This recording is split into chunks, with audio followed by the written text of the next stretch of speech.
Bom dia, pessoal. Sentado, então tá bom. Então, a gente vai fazer aqui um bate-papo sobre aprendizagem hoje, e tem muita coisa para conversar, muita coisa para falar, pouco tempo e muita gente, né? Então, vamos até aproveitar esse tempo para bater um papo sobre como é que se dão os centros de aprendizagem, como é que se dá o processo da nossa aprendizagem. E eu quero aproveitar, então, esse espaço para contar uma experiência. Quando eu fiz o meu doutorado, a minha área de atuação é a filosofia, mas eu sou legal, tá certo? Ok? Então, quando eu fiz minha pesquisa de doutorado, a gente desenvolveu uma pesquisa lá em Nova York, onde eu fiz o doutorado. Nós desenvolvemos uma pesquisa muito interessante, que eu acho que vale a pena relatar para vocês, porque tem tudo a ver com centros de aprendizagem. Então, o que nós fizemos? Vocês sabem aquelas palavras cruzadas de nível avançado?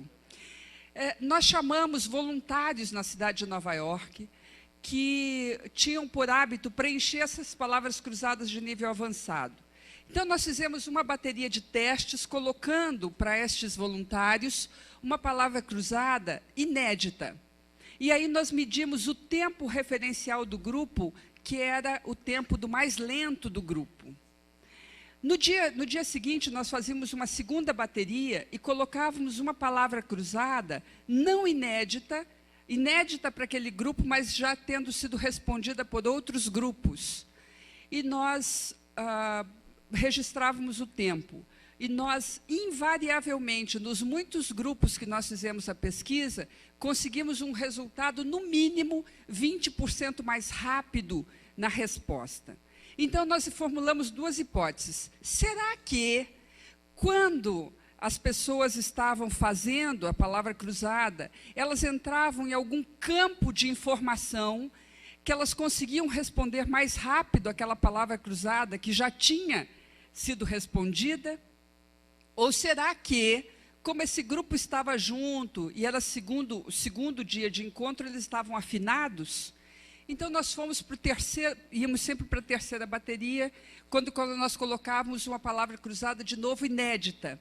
E o resultado que nós tínhamos era muito parecido com o primeiro dia. Portanto, nós descartamos a hipótese da afinação do grupo. E aí, íamos para uma quarta bateria e percebíamos...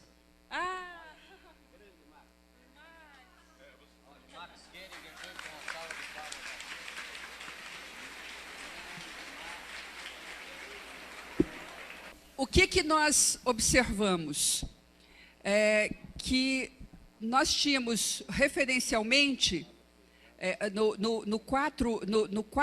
na quarta experiência, nós conseguimos, de novo, colocando uma palavra cruzada não inédita, nós conseguimos, com o grupo, um resultado sempre melhor. No mínimo 20% melhor, mas alguns grupos chegavam a 40% ou até 50% de velocidade, né, de maior rapidez na resposta dessas palavras cruzadas.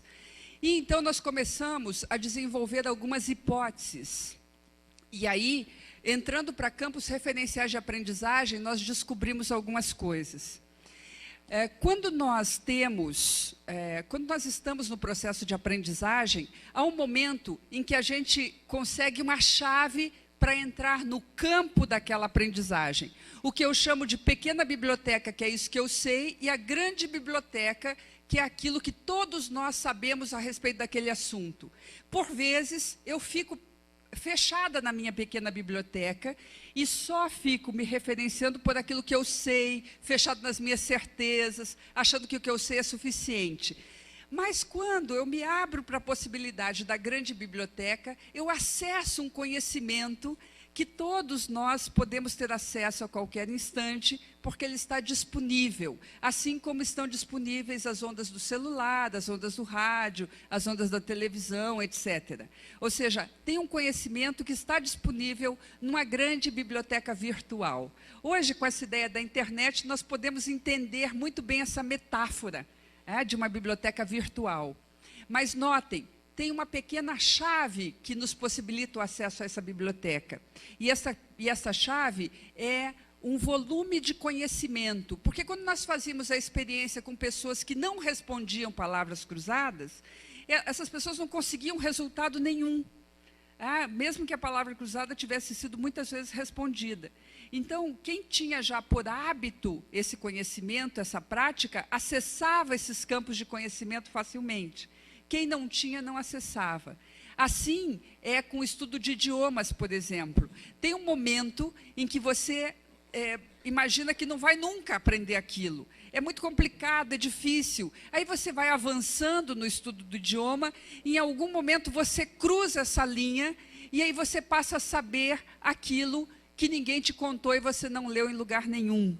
Você passa a saber porque você entrou no campo informacional daquele idioma, ou de qualquer conhecimento. Todo mundo aqui tem experiência disso. Tem um momento em que você começa a aprender uma coisa e parece que aquilo é enorme demais, você nunca vai aprender. Até que chega um ponto, você vai estudando, e até que chega um ponto em que você entra no campo informacional e você passa a ter um conhecimento que você não sabe mais de onde vem.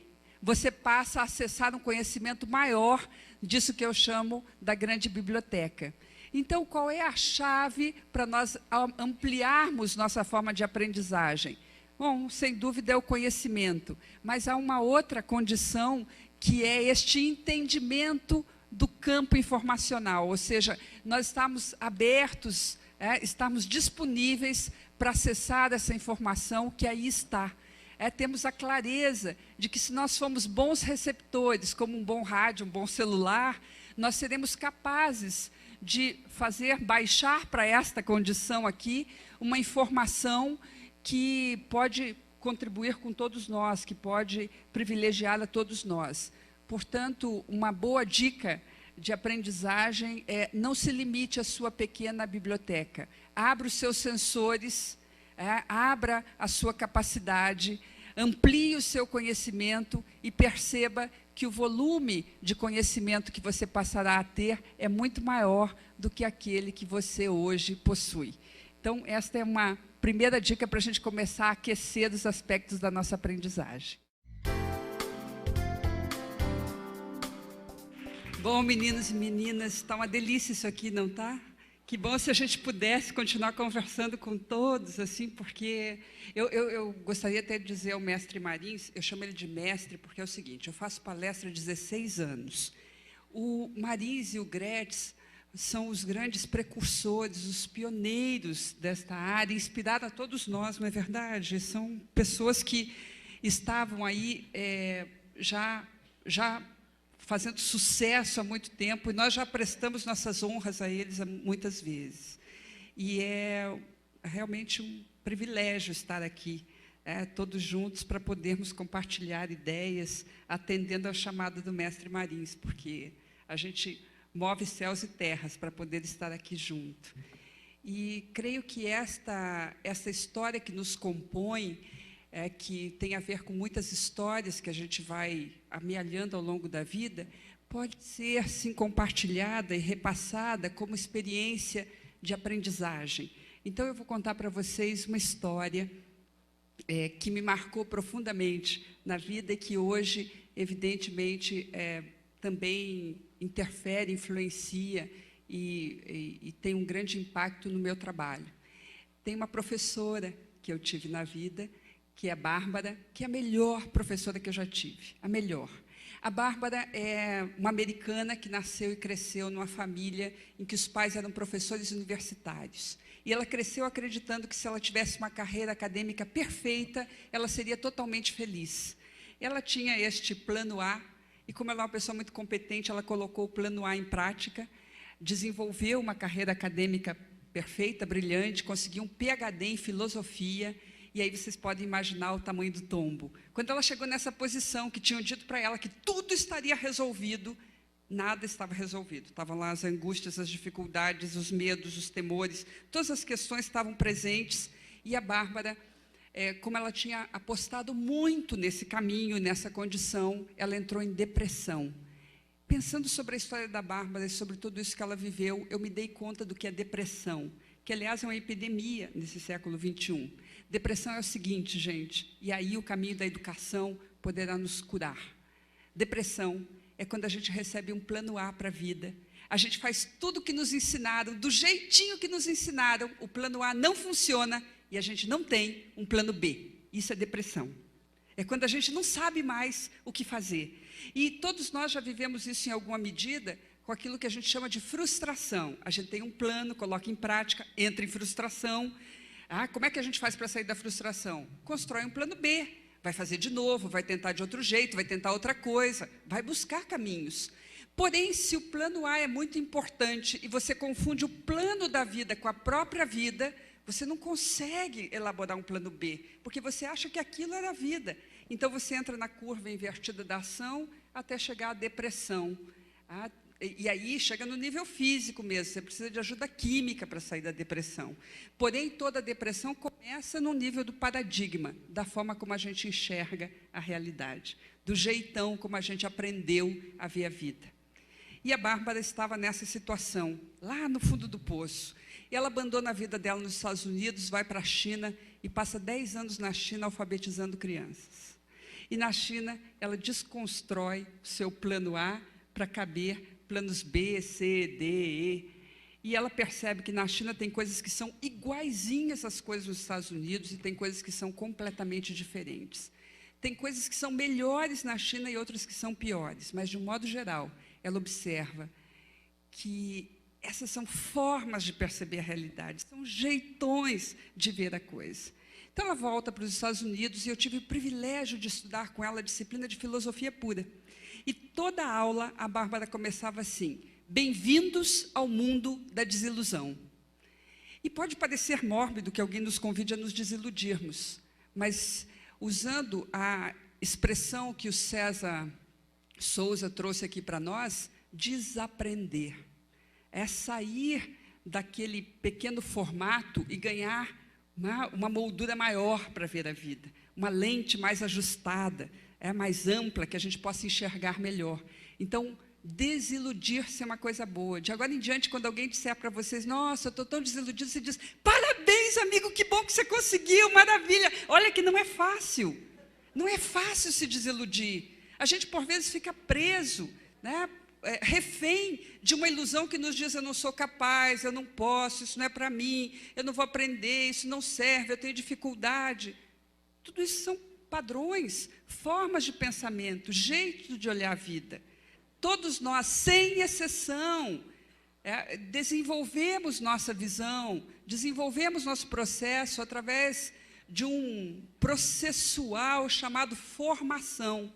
Os óculos não são feitos para se ver melhor. Os óculos são feitos para distorcer as imagens, de forma que a pessoa que tem dificuldade visual possa enxergar. Ele amplia, diminui, afasta, aproxima.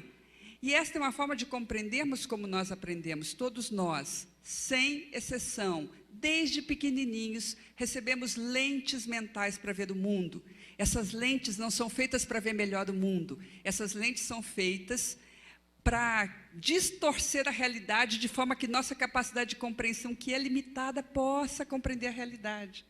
Todos nós vemos a realidade a partir dessas lentes, às quais nós damos o nome de crenças. Portanto, queridos, todos nós vemos a realidade a partir do filtro das nossas crenças.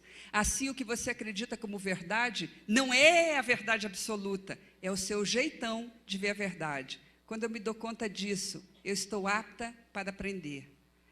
Estou pronta, aberta para novas aprendizagens e posso ver a vida através de um outro ponto de vista. Eu posso enxergar a realidade também através das lentes do outro. E esta é a forma de nós compreendermos o processo, ao qual a gente dá o nome de formação. É bom lembrar que a palavra formação é uma palavra que vem do latim e quer dizer colocar em forma. Todos nós fomos formatados, colocados numa forma, ou recebemos uma forma de ver a vida, ou uma lente, ou ainda como chama a ciência, um paradigma, ou paradigmas. Essa palavra que está tão em moda, tão usada hoje. Um paradigma nada mais é do que a lente que a gente usa para olhar a realidade. É preciso sair desse pequeno quadrado ilusório que nos foi mostrado em algum tempo. Como César Souza falou, desaprender. Aliás, em educação de adultos se diz que a criança vai para a escola para aprender e nós, adultos, temos que voltar para a escola para desaprender, porque tem coisas que a gente aprendeu que não servem mais para o nosso projeto de sucesso. É preciso desaprender, saltar fora da pequena medida, né? Romper determinadas fronteiras internas que nós mesmos traçamos e ser capaz de se expandir, expandir o olhar, expandir a presença, expandir o talento, expandir a capacidade. É nessa expansão que a gente vai encontrar aquilo que a gente chama de dom. Dom é a medicina que a gente é e que veio trazer para o mundo. Cada um de nós é uma medicina que veio ofertar para o mundo. Quando a gente descobre o nosso dom, a nossa medicina se concretiza, a cura daquilo que precisa ser acontece. A Bárbara, minha professora, tinha 2 princípios com os quais ela operava sempre e que eu tenho maior prazer e honra em guardar e trabalhar esses princípios. O primeiro princípio é que educação que não muda a vida da gente não serve para nada, ou serve. Serve para alguma coisa, a educação que não muda a nossa vida? Não serve para nada. É preciso transformar, é preciso promover mudança. E o segundo princípio que a Bárbara aplicava em seu trabalho, educação precisa ser terapêutica e nos curar da nossa história. Tem determinados fatores, padrões, lentes, limitantes que estão adoecendo o nosso processo na história. É preciso, então, nos curar. Uma educação que amplia a consciência. E educação que amplia a consciência muda a vida da gente. Portanto, esse é o caminho que nós temos que aprender a percorrer. Eu quero aproveitar aqui para oferecer uma coisa para a Fundação. A minha área de pesquisa hoje é aprendizagem acelerada.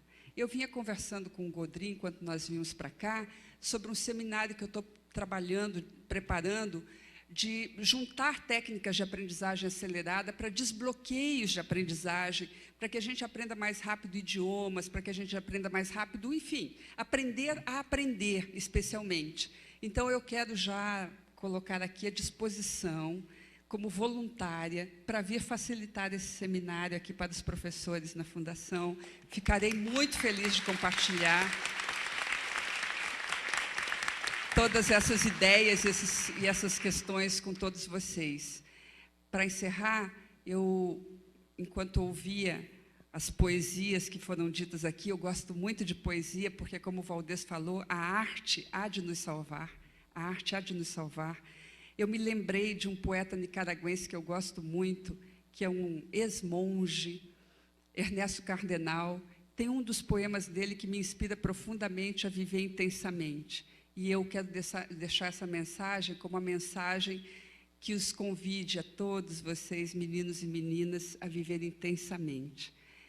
Ernesto Cardenal diz o seguinte: ao perder a ti, tu e eu perdemos. Eu, porque tu eras o que eu mais amava, e tu, porque eu era o que te amava mais. Contudo, de nós dois, tu perdestes mais do que eu, porque eu poderei amar a outra como amava a ti, mas a ti não te amarão como te amava eu. Ernesto Cardenal, nesse poema, está dizendo para nós, que se dane se não der certo. Quem diz que tudo tem que dar certo? Quem diz que tem um resultado certo, um resultado definido para todas as coisas? Não está aí a chave da questão. A jornada é que é importante, a entrega é que é importante, a dedicação é que é importante, a experiência e a vivência que é importante. Se a gente está economizando qualquer desses itens, a gente está economizando a própria existência. E pensem, tem alguma vantagem em existir menos? Eu creio que esta é a grande questão que a gente precisa levar para nós e para todos aqueles com quem a gente vai partilhar a nossa experiência e o nosso saber. Que sejamos capazes de existir plenamente em cada instante, porque ninguém garante que haverá um instante seguinte. E isto, como diz Oscar Wilde, não é, gente, um ensaio geral. Isso que está acontecendo agora é a própria vida. Então, eu digo aos meus alunos, pessoal, somos todos terminais. Vamos viver, ok?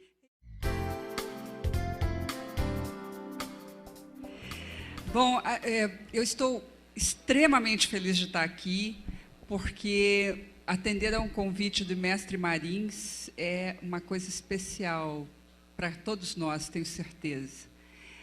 Nós fazemos parte de um grupo aí, que, para muito além de palestrantes, nos descobrimos fraternos irmãos. É uma fraternidade. E atender a esse convite, estar aqui com vocês, é uma honra e um privilégio. E eu gostaria de deixar isso muito registrado. Tem muita coisa para falar de aprendizagem, e eu, de manhã, inclusive, falei para o grupo que estava aqui, que a minha área de pesquisa é aprendizagem acelerada. E eu me propus a ser voluntária pela Fundação e voltar a Sorocaba para facilitar um seminário de aprendizagem acelerada para vocês. Tá? Então, ficarei muito feliz de compartilhar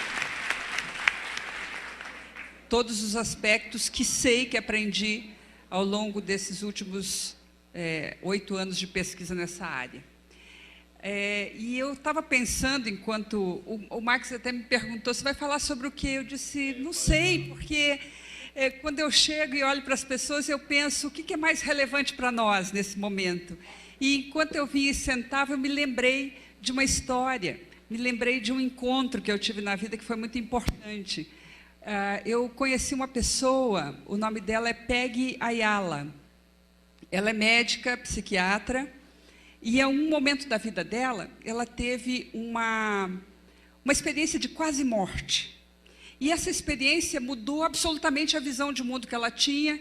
Ela é descendente de índios mexicanos, índios Lakota, do norte do México, e naquele momento ela resolveu voltar às raízes e conhecer quais eram as tradições dessa ancestralidade, dessa sua linhagem, e conhecer mais daquilo que aquele povo do qual ela descendia tinha para ensinar.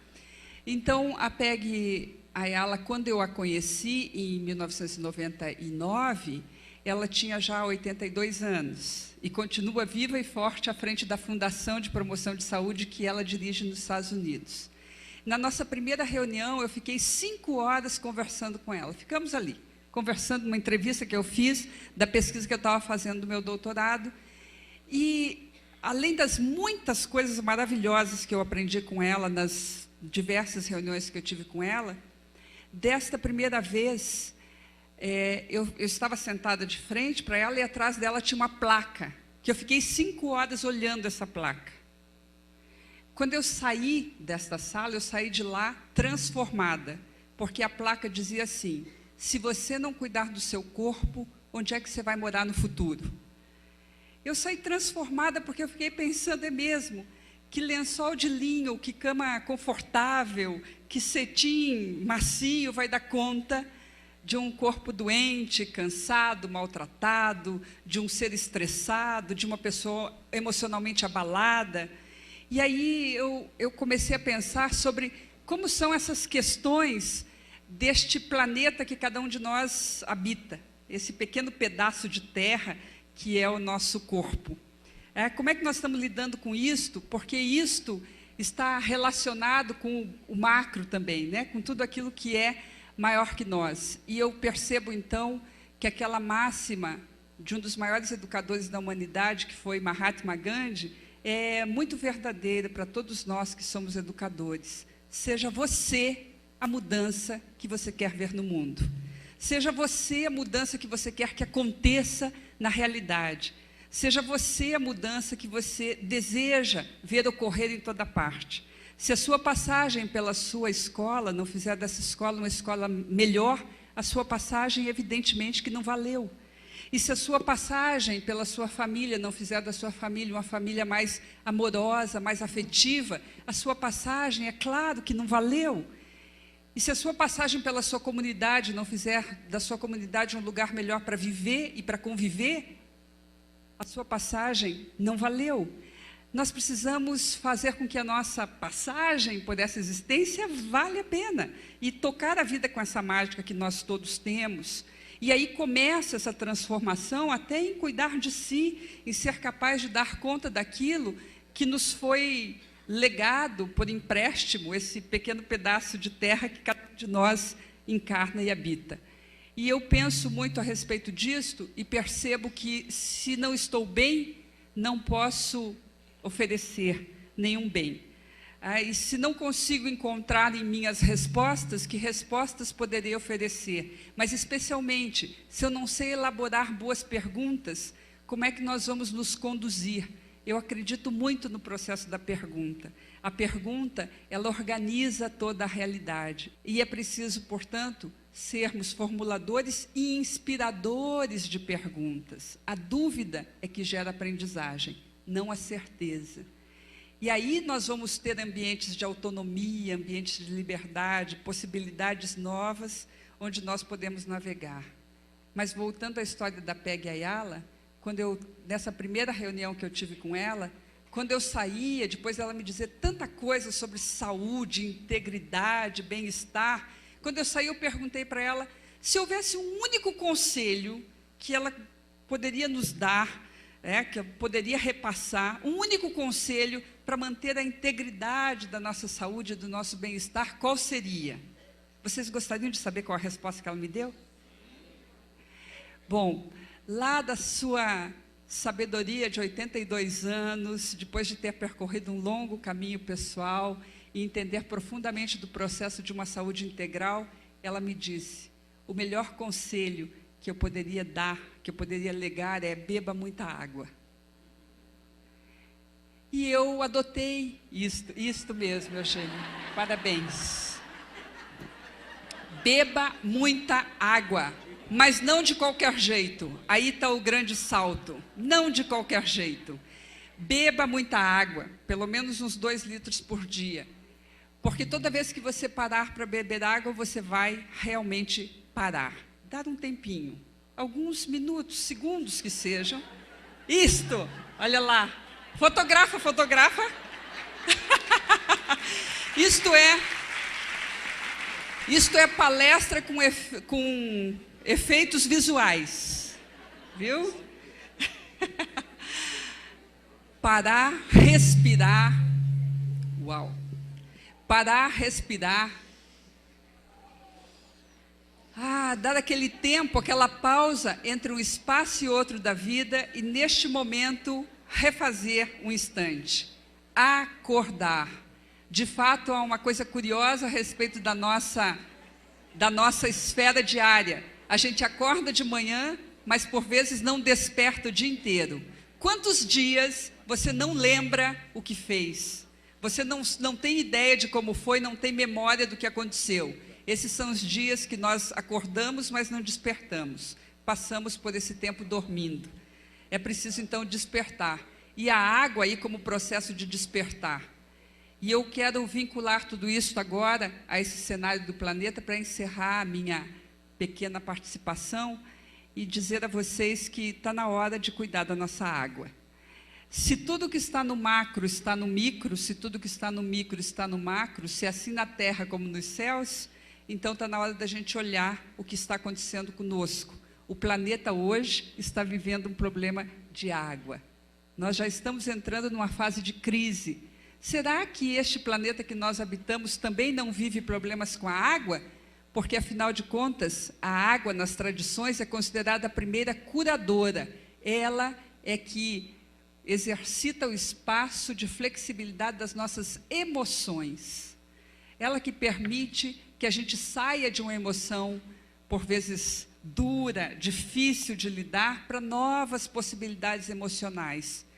E o ser humano desenvolve uma doença que talvez nos mostre que caminho tortuoso e desviado nós estamos tendo. O ser humano desenvolveu uma doença chamada arteriosclerose, um coração literalmente virando pedra. É preciso, então, resgatar esta água, ser capaz de perceber que a flexibilidade é, sim, o grande caminho a nos ensinar, e a água, quem sabe, pode ser nossa mestra. Os filósofos taoístas, a filosofia é minha área, vocês viram, minha área de atuação, mas como vocês também podem perceber, eu sou legal, né? Não fico nesta coisa, talvez muito difícil que a filosofia traz, mas os filósofos taoístas trazem uma mensagem. Lao Tse, que é o fundador do taoísmo, no seu primeiro livro Tao Te Ching, ele traz um poema que me inspira muito. que diz o seguinte: o homem, quando nasce, é tenro e frágil, e quando morre, é duro e forte. O carvalho, quando nasce, é tenro e frágil, e quando morre, é duro e forte. Por isso, os tenros e frágeis são aliados da vida, e os duros e fortes são aliados da morte. É preciso muita flexibilidade para gerar vida, para fazer a vida fluir, para que a vida aconteça na nossa vida. Por vezes, não basta estar aí existindo, é preciso ser capaz de se renovar, de se flexibilizar, para, de fato, viver plenamente. Então, para vocês, o que eu desejo é muita água em todos os níveis, para que fluam, para que as coisas realmente entrem num bom fluxo de vida e que vocês possam passar para frente flexibilidade e amor. Seja você a mudança que você quer ver no mundo. Obrigada.